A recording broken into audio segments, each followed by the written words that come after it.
नमस्कार, साप्ताहिक कार्यक्रम कृषि र प्रविधिमा म गोविन्द शर्माको। कृषि र प्रविधिलाई हामी दुई चरणमा प्रस्तुत गर्ने गर्दछौँ। पहिलो चरणमा साताभरि कृषि र प्रविधिमा भएका विभिन्न गतिविधिहरू प्रस्तुत गर्दैछौँ। त्यसैगरी दोस्रो चरणमा नेपाल कृषि अनुसन्धान परिषद नार्क अन्तर्गत सञ्चार प्रकाशन तथा अभिलेख महाशाखा खुमलटार ललितपुरको प्राविधिक सहयोगमा प्रविधि सम्बन्धी जानकारी गराउने क्रममा आज ट्राउट माछा पालन प्रविधि सम्बन्धी रिपोर्ट प्रस्तुत गर्दैछौँ। कार्यक्रमको सुरुमा प्रस्तुत छ साताभरि कृषि र प्रविधिमा भएका विभिन्न गतिविधिहरू। 29औं राष्ट्रिय हिउँदे बाली कार्यशाला गोष्ठी सम्पन्न भएको छ। जेठ 29 गते सम्पन्न भएको यो गोष्ठीको उद्घाटन गर्दै नेपाल कृषि अनुसन्धान परिषद नार्कका कार्यकारी निर्देशक डाक्टर दिलबहादुर गुरुङले प्रत्येक 2 वर्षमा हुने यस गोष्ठी महत्त्वपूर्ण हुने भन्दै यसबाट सफल भएका प्रविधिहरूलाई बाह्य अनुसन्धान मार्फत कृषक समक्ष पुर्याउनु पर्ने बताउनुभयो। कार्यक्रममा वैज्ञानिक डाक्टर अरुण जोशीले कृषि अनुसन्धानको क्षेत्रमा उपलब्धिमूलक भएको र अझ धेरै गर्न बाँकी रहेको भनाइराख्नुभयो। क्षेत्रीय कृषि अनुसन्धान केन्द्र लुम्लेका निर्देशक डाक्टर रामचन्द्र अधिकारीले पश्चिमाञ्चल विकास क्षेत्रमा कृषि अनुसन्धान, कृषि प्रचार, कृषि विभाग तथा पशु सेवा विभाग तथा अन्य सरकारवालाहरूबीच उदाहरणीय समन्वय भई कार्यक्रम सञ्चालन हुँदै आएको बताउनुभयो। यसैगरी गोष्ठीमा कृषि प्रचार निर्देशनालयका प्रमुख निरु दाहाल, नेपाल कृषि अनुसन्धान परिषद बाली तथा बागवानीका निर्देशक डाक्टर यज्ञ गजाधर खड्का लगायतले आफ्नो मन्तव्य राख्नु भएको थियो। कास्कीको लुम्लीमा 2 दिनसम्म सम्पन्न भएको यो गोष्ठीमा 100 भन्दा बढी वैज्ञानिक र प्राविधिकहरूको सहभागिता रहेको थियो र गोष्ठीमा 75 वटा कार्यपत्र पनि प्रस्तुत भएका थिए।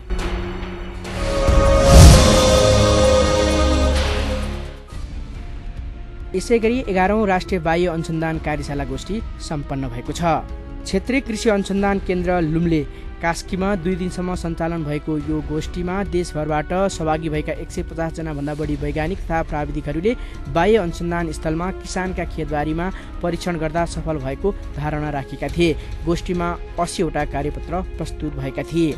गोष्ठीको उद्घाटन गर्दै नेपाल कृषि अनुसन्धान परिषद नार्कका कार्यकारी निर्देशक डाक्टर दिलबहादुर गुरुङले प्रत्येक 2 वर्षमा हुने यस्ता खालका गोष्ठी महत्त्वपूर्ण हुने बताउनुभयो। यसैगरी कृषि विकास विभागका उपमहानिर्देशक तेजबहादुर सुवेदीले कृषि अनुसन्धानको क्षेत्रमा उपलब्धिमूलक भएको तर छिमेकी मुलुकको तुलनामा धेरै थोक गर्न बाँकी रहेको धारणा राख्नुभयो।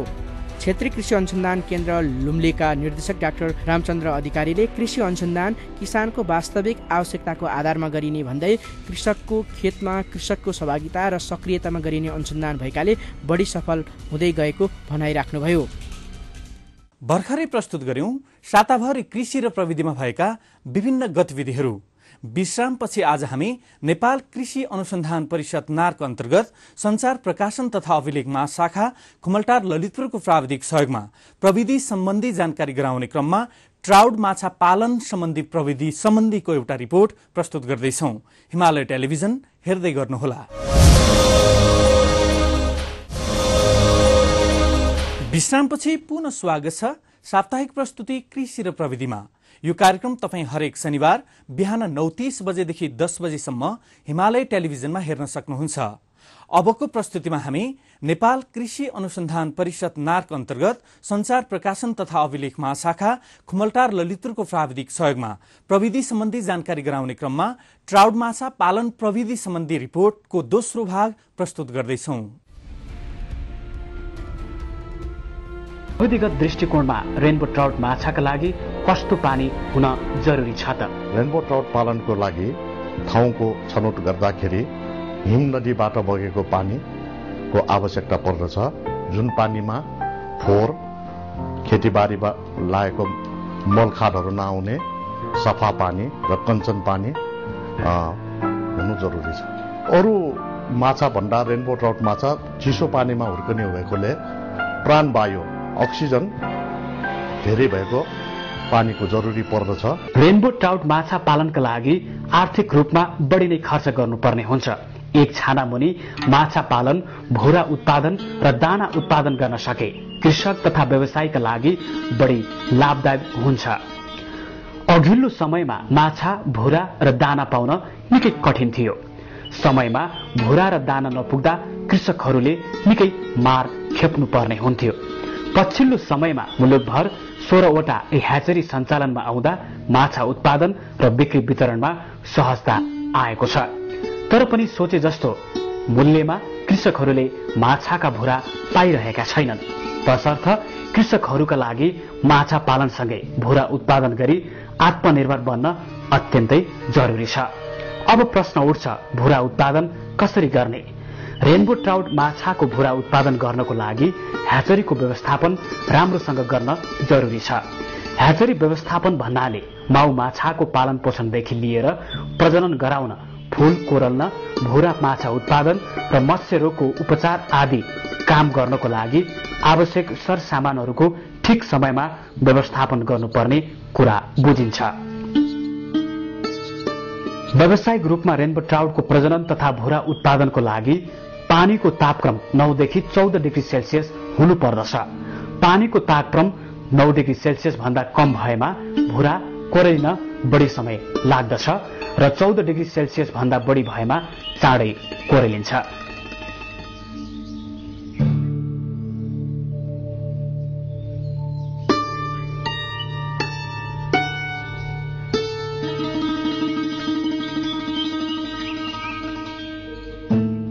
चाँडो कोरलिएमा भुरा कमजोर हुन्छ। पहिलो सेक्सुअल चिन्हको आधारमा अनुमानित 500 ग्राम भन्दा माथि 2 वर्ष उमेर पुग्न लागेका माउ माछाहरू भाद्र महिनाको अन्तिमसम्ममा छुट्याउनु पर्दछ। भालेको पेट स्याप्प परेको हुन्छ। पोथीको पेट केही ठूलो र फुलेको देखिन थाल्छ। भालेको तल्लो चिउडो हुक जस्तो भई माथितिर फर्केको हुन्छ। पोथीको तल्लो चिउडोमा केही परिवर्तन आउँदैन। भालेको प्रजनन अंग साधारण हुन्छ। पोथीको भेन्ट केही फुलेको, बाहिरतिर निस्केको र गुलाबी रङको हुन्छ। भालेको पेटमा हलुका थिच्दा दूध जस्तो सेतो मिल्क निस्कन्छ। पोथीको पेट थिच्दा फूल निस्कन्छ। नेपालमा अनुसन्धान गरिएको आधारमा भावी माउ माछाको रूपमा छनौट गरिएका माछालाई रेसबे पोखरीमा माछाको संख्याको तौलका आधारमा 5 देखि 7 किलोग्राम प्रति घन मिटरका दरले राखिन्छ। तर यो घनत्व पानीको गुणस्तरमा भर पर्दछ। यो घनत्वमा माउ माछा राखिने रेसबे पोखरीमा पानीको प्रवेश 60 लिटर प्रति मिनेट प्रति वर्ग मिटर हुनु पर्दछ।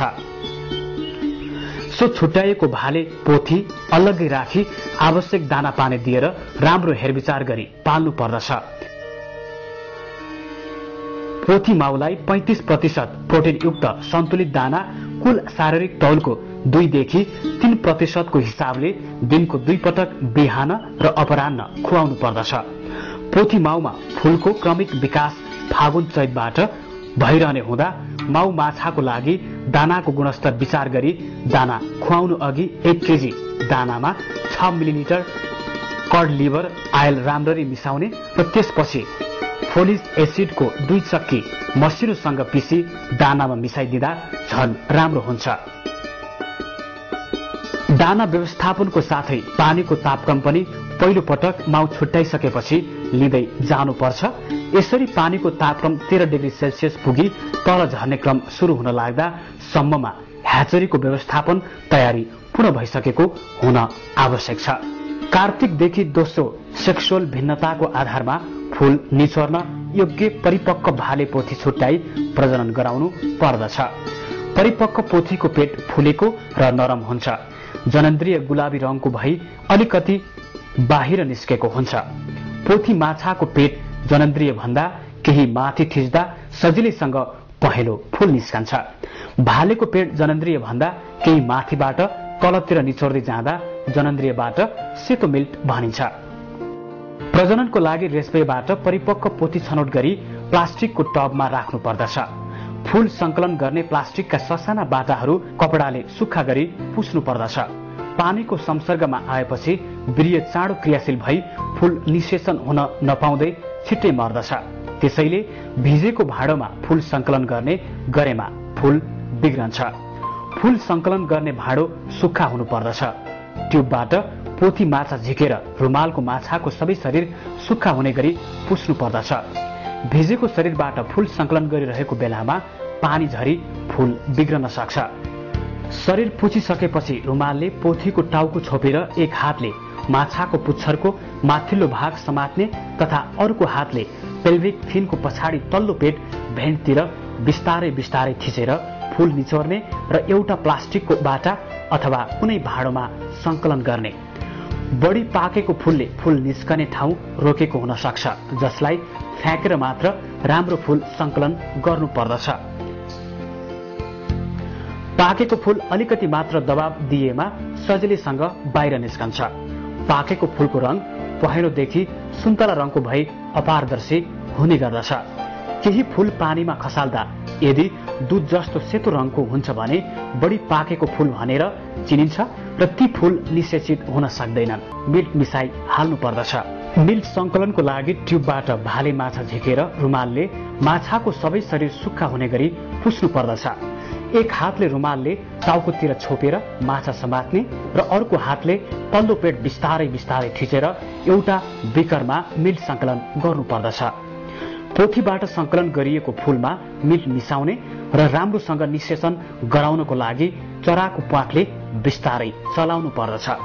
फूल र मिल्कलाई 0.9% 10 लिटर पानीमा 90 ग्राम खाने नुन पानीको झोलले पखाल्नु पर्दछ। यो निषेचित फूललाई 2 मिनेटसम्म राख्ने र बिस्तारै सादा पानीले 3 देखि 4 पटकसम्म पखाल्नु पर्दछ। राम्रोसँग पानीले सफा गरिसकेपछि तयारी ट्रेमा फूल बिस्तारै खनाउने र प्वाखले ट्रेको चारैतिर फूलहरू फिजाउने। फूलहरू कडा भइसकेपछि ट्रेहरू एक माथि अर्को तह खप्टाएर राख्ने र माथिल्लो ट्रेलाई एउटा खाली ट्रेले छोपेर सबै ट्रेहरूलाई डोरीले बाँधेर इन्कुबेसनको लागि इन्कुबेटरमा पानीको निरन्तर बहाव दिएर राख्नु पर्दछ। यसरी इन्कुबेसनको एक खण्डमा करिब 10 वटा ट्रेहरू एक माथि अर्को खप्टाएर राख्न सकिन्छ। इन्कुबेसन गरेको कति दिनपछि फूल केलाउने भन्ने कुरा पानीको तापक्रममा निर्भर हुन्छ।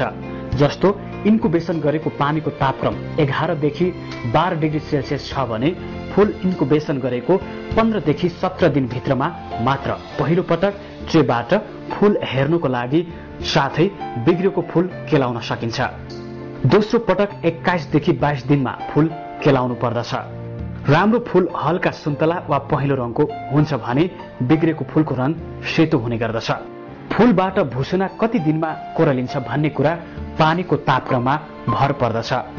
पानीको तापक्रम बढी भएमा फूल चाँडै कोरलिन्छ र तापक्रम कम भएमा कोरलिने प्रक्रिया ढिलो हुन सक्छ। पानीको तापक्रम 11 डिग्री सेल्सियस भएमा रेनबो ट्राउट माछाको फूल निषेचन भएको लगभग 4 हप्तापछि अथवा आँखा उम्रिएको दिनदेखि 10 दिनभित्र कोरलिन्छ। पानीको तापक्रम 7.2 डिग्री सेल्सियस भएमा निषेचन भएको लगभग 7 हप्तापछि फूल कोरलिन्छ। अर्को शब्दमा भन्ने हो भने पानीको तापक्रमको दैनिक जोड 330 डिग्री सेल्सियस पुगेपछि फूल कोरलिन्छ। ह्याचिङ सुरु भइसकेपछि फूल र ह्याचिङहरूलाई कुनै पनि रासायनिक पदार्थहरू प्रयोग गर्नु हुँदैन। ह्याचिङ दर पानीको तापक्रममा भर पर्दछ, तर ह्याचिङ सुरु भएको 3 देखि 4 दिनमा ह्याचिङ सम्पन्न हुन्छ। अण्डाबाट भर्खरै निस्केको यो स्याक सहितको माछाको बाल्य अवस्थालाई एलिभिन्स भनिन्छ। एलिभिन्स पूर्णतया सानो भुरामा परिणत नभएसम्म ससाना आँखा भएको पिजडा केजमा हुर्काउन बेस हुन्छ। केजको साइज 0.34 देखि 0.5 वर्ग मिटर भए चलाउन र सम्हार गर्न सजिलो हुन्छ। ह्याचिङ सम्पन्न हुने बित्तिकै भुसुनाहरूलाई रियरिङ ट्याङ्कमा सारिहाल्नु पर्दछ। नर्सिङ ट्याङ्कमा 10 फिट बाई 15 फिट 30,000 सम्म एलिभिन्स स्टक गर्न सकिन्छ। भुराको घनत्व बढी भएमा मृत्युदर बढी हुन्छ। एलिभिन्स पौडने अवस्थामा नआउन्जेलसम्म पानीको लेभल कमसे कम 8 देखि 10 सेन्टिमिटर राख्नु पर्दछ। एउटै ब्याजको एलिभिन्सबाट करिब 90% फ्राई स्विम अप स्टेजमा आइसकेपछि मुख राम्रोसँग खुलेको मानिन्छ। मुख राम्रोसँग खुलेपछि सबै भुरालाई दिनको 3-4 पटक धुलो दाना दिन सुरु गर्न पर्दछ।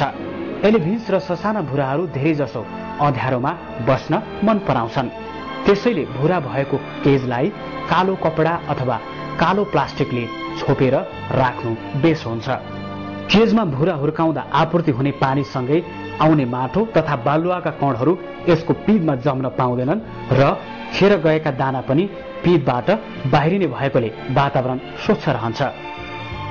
तर आवश्यकता अनुसार हरेक 3-4 दिनमा केजको जाली, ब्रसले र ह्याचिङ टबमा जमेको फोहोर मसिनो पाइपको सहायताले साइफनिङ गरी सफा गर्नु पर्दछ। यसरी नियमित रूपमा सफा गर्दा रोग लाग्ने सम्भावना न्यून हुन्छ। यसरी केजमा 15 दिन भुरा नर्सिङ गरिन्छ। केजमा 15 दिन भुरा नर्सिङ गरिसकेपछि भुरा हुर्काउने ट्याङ्कमा सार्नु पर्दछ। ट्याङ्कभित्र खेर गएको दाना र माछाका दिशा हटाउन प्रत्येक दिन बिहान दाना दिन अगावै सफा गर्नु पर्दछ। यसको लागि रङ लगाउने ब्रस उपयुक्त हुन्छ। जाली सफा गर्न दाँत माझ्ने ब्रुस पनि प्रयोग गर्न सकिन्छ। साइफोनिङ गरेर पनि ट्याङ्क सफा गर्न सकिन्छ। हेरचाहको क्रममा धमिलो पानी आएको बेलामा र पानीको तापक्रम एकैचोटि बढ्न गएमा सरसफाई तथा दाना दिन रोक्नुपर्छ। राम्रोसँग दाना खान लागिसकेपछि सबै फाइललाई प्रत्येक घण्टामा दाना दिनु पर्दछ। भुरालाई नम्स अनुसार सन्तुलित आहार दिनु पर्दछ। रेनबो ट्राउटको भुराको एक स्याक सुकेर पौडी खेल्न सुरु गर्ने बित्तिकै दाना दिन सुरु गरिहाल्नु पर्दछ। स्विम अप स्टेजको भुरालाई दिनको समयमा प्रति घण्टा खान सके जति दाना दिनु सक्नु पर्दछ। ट्राउट भुराको लागि दानाको मात्रा, माछाको साइज र तौल बमोजिम निर्धारण गर्नुपर्दछ। दाना मसिनो, धुलो, क्रम्बल र गुडका 3 प्रकारका हुन्छन्। तापनि कस्तो दाना चाहिने हो सोको निर्कुल माछा भुराको साइजले नै गराउँछ। तर प्राय सैद्धान्तिक हिसाबले माछाको मुखको साइज अनुरूपको दाना बनाइन्छ र खुवाइन्छ।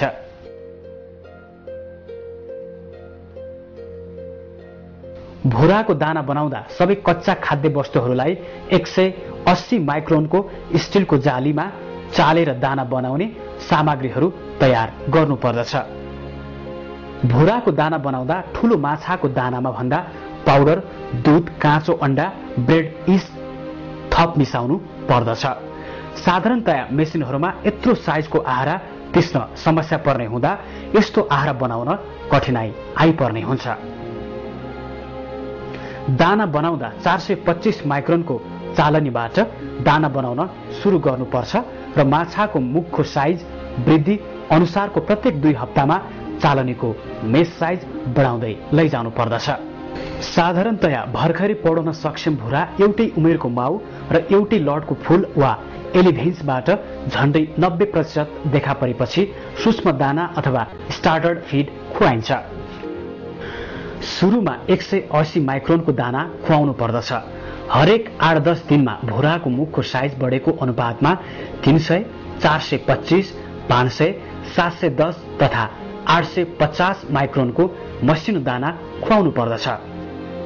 नेपालमा सूक्ष्म दानाको अतिरिक्त दैनिक 1 पटक कलेजो खुवाएर भिटामिन ए सँगै थप प्रोटिन आपूर्ति गर्ने गरिएको छ। कलेजोलाई राम्रो प्रारम्भिक आहार मानिन्छ। चौपाएको कलेजोमा माटे किरा हुने सम्भावना बढी भएकोले कुखुराको कलेजो खुवाउनु राम्रो हुन्छ। कलेजोको नसा भुराले पचाउन सक्दैन, त्यसैले कलेजोलाई ब्लेडिङ गरेर ससाना भाँडोमा 1 रात जमाएर खुवाउनु पर्दछ। दाना धेरै भएमा पेट टन्न भएर भुरा मर्न सक्छ। पेट फुलेर भुरा मर्ने क्रम बढेमा दाना अलि घटाउनु पर्दछ।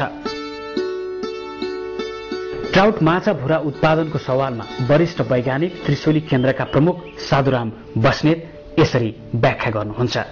यदि किसानले आफ्नो भुरा उत्पादन गर्ने किसिमको प्यारामिटरको उसको पानीको वातावरण हुनु पर्यो। त्यो वातावरण जस्तै अब फुलको रल्नलाई चाहिँ तपाईँको 9 देखि 11 डिग्री टेम्परेचरको पानी राम्रो मानिएको छ।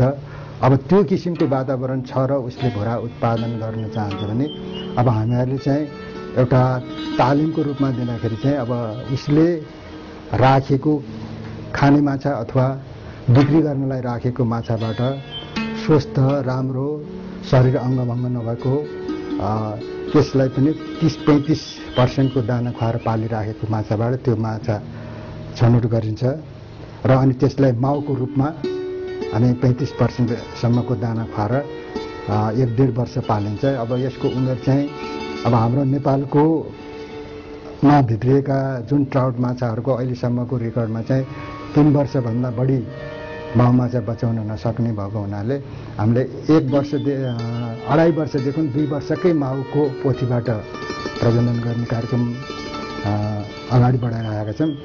त्यही क्रममा अनि अब हामीले यसलाई आवश्यक पर्ने दाना खुवाएर राखेको माउहरूबाट भाले समय अब तापक्रम मङ्सिर पुस माघको समय आउँछ। यसमा 9 देखि 13 डिग्री टेम्परेचर तापक्रम पुग्दाखेरि अनि यसको भदौ असोजबाट उसको शरीरमा फुल पाक्ने प्रक्रिया हुन्छ। अनि त्यही हिसाबले भालेपोथी छुट्याएर हामीहरूले राखेको हुन्छौँ। अनि त्यो भालेपोथी छुट्याएकोबाट चाहिँ अब प्रजननको समय आइसकेपछि र तापक्रम मिलिसकेपछि चाहिँ अनि प्रजनन प्रक्रियातिर हामी लाग्ने तरिकाको किसानलाई पनि त्यही सल्लाह दिन्छौँ। परिपक्व पोथीबाट फुल आउँछ र परिपक्व भालेबाट दुध आउँछ। अनि त्यो परिपक्व भएको भालेपोथीलाई हामीले आफ्नो अब हेचरीको व्यवस्थामा सब व्यवस्थापन गरिसकेपछि अनि त्यहाँबाट रेसेबाट हेचरीमा ल्याउँछौँ। हेचरीमा ल्याइसकेपछि अनि हामीहरूले हेचरीको प्रक्रियाभित्र पहिला पोथीलाई निकालेर त्यसको शरीरमा पानी नहोस् भन्ने एउटा भाँडोमा राखेर त्यसपछि त्यसलाई सफा गरेर पुछेर अनि फुल निचर्छौँ। फुल निचरिसकेपछि अब त्यसमा चाहिँ अब हामीहरूले एउटा चाहिँ ड्राई मेटेरियल र एउटा वेट मेटेरियल सोझै फुलमा दुध मिसाएर एउटा गर्छौँ। एउटा चाहिँ के भने दुध फुल निचर्यो अनि दुध दुहोर त्यसपछि एकपट्टि मिसाएर अनि एउटा फर्टिलाइजेसन सल्युसन जुन नुन पानीको बनाइन्छ 0.9% नुन पानीबाट बनाएर त्यस घोल बनाएर गर्छौँ। त्यो गर्दाखेरि चाहिँ पहिले पोथीको फुल निचर्यो अनि त्यसपछि अब अध्ययन अनुसन्धानको आँकडा अनुसार आफूलाई लम्बाइ चौडाइ फुलको तौल के लिनुपर्छ त्यो रेकर्डको लागि छुट्टै लिने प्रक्रिया त्यो एउटा छ। नेपालमा पछिल्लो चरणमा फस्टाएको व्यवसाय हो रेनबो ट्राउट माछा पालन। सुरुमा एक किसानबाट व्यावसायिक यात्रा सुरु गरिएको यो माछा पालन अहिले 62 जना कृषकको लागि मुख्य आम्दानीको स्रोत बनिसकेको छ, जसमा 14 जना कृषकले भुरा उत्पादनलाई पनि अगाडि बढाइरहेका छन्। कतिलाई माछा पालन प्रक्रिया थाहा नभएर यो व्यवसाय अगाडि बढाउन सकेको छैन भने कतिका लागि उपयुक्त ठाउँको अभाव छ। तर पनि यो व्यवसायमा नेपाली भूमिका दिन 2 गुणा र रात 4 गुणाको दरले बढिरहेको छ, जसको श्रेय नेपाल कृषि अनुसन्धान परिषदलाई पनि जान्छ। ट्राउट माछा पालन नेपाली भूमि सुहाउँदो भए पनि यो माछा पालनका लागि कृषकहरूले बढी लगानी गर्नुपर्दा जोखिमपूर्ण अवस्थामा छ। भनेको बेला मूल पानी नपाउनु, दाना र भुरा नपाउनु र लगानी सुरक्षित नहुनु आदिको डर कृषकहरूमा छ। उनीहरू यी कुरालाई सम्बन्धित निकायले ध्यान दिने हो भने रेनबो ट्राउट पालनले आर्थिक क्रान्ति गर्ने बताउँछन्, तर यो सम्भव भएको छैन। सबभन्दा पहिला चाहिँ नि जुन काम गर्नुहुन्छ तपाईँले, चाहे ट्राउट होस् चाहे एग्रिकल्चर जुनसुकैमा पनि एउटा चाहिँ आफ्नो नलेज चाहिँ हुनु पर्यो त्यसमा। अब कतिपय किसानले देखासिकी मात्रै गरेर म पनि ट्राउट फार्म गर्छु भनेर लागिरहेछ, तिनीहरूलाई त्यति सजिलो भइरहेको छैन होइन। तर उनीहरूले ट्रेनिङ लिएर गरेको खण्डमा चाहिँ उनीहरू अगाडि बढ्नु डेफिनेटली पनि सक्छ। यसमा अब एउटा चाहिँ यो गेम फिस पनि भन्छ यसलाई होइन। अब एउटा रहर पनि चलिरहेको छ, देखासिकी गर्यो, खेती गर्यो अनि फ्लप भयो। तर गर्नु अगाडि चाहिँ तपाईँहरूले ट्रेनिङ गर्नु पर्यो, तर ट्रेनिङ लिनुहोस् अनि मात्रै अगाडि बढ्नुहोस् भनेर म चाहिँ नै यो सल्लाह चाहिँ सबै फार्मरलाई दिन्छु। मेन कुरा चाहिँ अब कहिलेकाहीँ यो ठ्याक्कै पहिला पानी बन्द हुने 5-7 पसङ्गरहरू आएर चाहिँ जालीहरूमा जम्मा भएर चाहिँ पानी बन्द भएर पनि छिटो माछा मर्छ। पानी चाहिँ पाइप पनि फुटिनाले पनि माछा मर्ने हुन्छ होइन। त्यो बाहेक पनि अब कहिले रोगहरू लाग्छ। त्यो रोगहरू लाग्दाखेरि चाहिँ हामीले समयमा नै कृषि फार्म गोदावरी टोलाहरूलाई तत्कालीन नै हामीले चाहिँ खबर गऱ्यौँ भने उहाँहरू आएर गरिदियो भने त्यसमा चाहिँ अब गभर्मेन्टले हामीलाई के हेर्नु पर्यो भने किनभने हामीले यहाँनिर हामीले यसको इनिसियल कस्ट धेरै हाई छ, धेरै छ। त्यसले गर्दाखेरि किसानहरू डुब्नबाट बचाउनलाई एउटा त के भनेदेखि यसको उपयुक्त दाना हामीले आएका पाएका छौँ न, र उपयुक्त किसिमले के भने यसको चाहिँ मार्केटिङ गर्ने जुन च्यानल हो एउटा यहाँबाट हामीहरू कसरी यसलाई ढुवानी गर्ने, किनभनेदेखि यो भनेको एकदमै पेरिसेबल हो। यसलाई एकदमै यो चाहिँ सेन्सिटिभ छ। यसलाई तपाईँले निकाल्नुहुन्छ, निकालिसकेपछि तपाईँले आइसमा राख्नुहुन्छ, आइसमा राखिरहेको आइसैमा लगेर चाहिँ हामीले चाहिँ लगेर चाहिँ डिप फ्रिजमा राख्ने सिस्टम हुनु पऱ्यो। यो गर्न के भने हामी किसानहरूले हामी यो अहिले हामीहरू त्यो क्षमतामा हामी पुगेका छैनौँ। त्यसले गर्दाखेरि के भने बजार एउटा ठुलो समस्या भएको छ, जुन किसिमले हाम्रो मार्केट च्यानल बहुत ठुलो समस्या। र अर्को के भनेदेखि यसको चाहिँ दाना महँगो भयो, दानाको कस्ट हामीले घटाउनु पर्यो। घटाउनको लागि के भनेदेखि अरू देशमा के भनेदेखि ट्राउट माछा सस्ता माछामा गनिन्छन् भने यहाँ महँगो माछामा गनिएको छ। त्यो हुनको मुख्य कारण चाहिँ मलाई के लाग्छ भने यसको दानाको कारण हो। दाना अहिले हामी 105 रुपियाँ किलोले हामी किन्छौँ भनेदेखि यसलाई हामीले घटाउनु पर्यो। यसलाई चाहिँ कुनै र मेटेरियलहरू चाहिँ बाई प्रोडक्ट कसरी युज गर्ने भन्ने कुरो चाहिँ अब गभर्मेन्टबाट चाहिँ रिसर्च भन्दा पनि उहाँहरूले चाहिँ यसको खोजी अनुसन्धान, किनभने यो अरू बाहिर विश्वमा भइरहेको छ भने त्यसलाई चाहिँ हामीले कसरी फलो गर्ने, कसरी टेक्नोलोजी त्यहाँबाट चाहिँ हामीले यहाँ ल्याउने, त्यो गभर्मेन्टले चाहिँ सोचिदियो भनेदेखि यसको नेपालमा यो हामीहरूको जति पनि पहाडी भेग भएको छ यो सबै योभन्दा अगाडि एउटा एभरेस्ट कन्ट्री भनेर चिनिन्थ्यो भने त्यो पछाडि हामीले पनि ट्राउटको कन्ट्री भनेर हामी चिन्छौँ। यसको फ्युचर राम्रो छ। भौरा उत्पादन र व्यवस्थापनपछि ट्राउट माछा पालनमा देखिएको अर्को समस्या दाना उत्पादन पनि हो। गुणस्तर दाना नपाउनु र दाना अत्यन्त महँगो हुँदा उपभोक्ताले अरू माछाको तुलनामा यो माछा बढी मूल्यमा उपभोग गर्न बाध्य छन्।